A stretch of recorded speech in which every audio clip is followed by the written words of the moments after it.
Finding an on-campus job.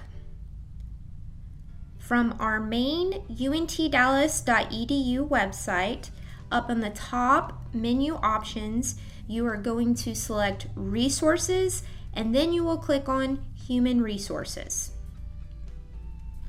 Once the page loads, over on the left-hand side, you are going to click on Employment, and then scroll the page until you see a blue hyperlink that says Apply for a Job.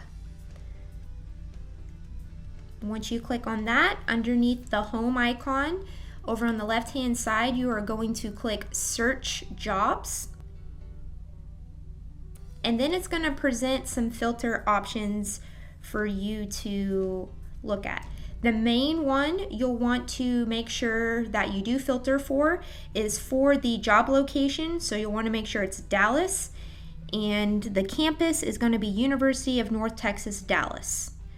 You can filter through by department if you have a certain interest in a department on campus.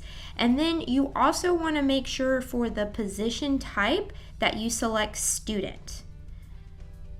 After you've put in all of these filters, you are going to click the blue search button, and it's going to show you all the vacant positions for jobs on campus.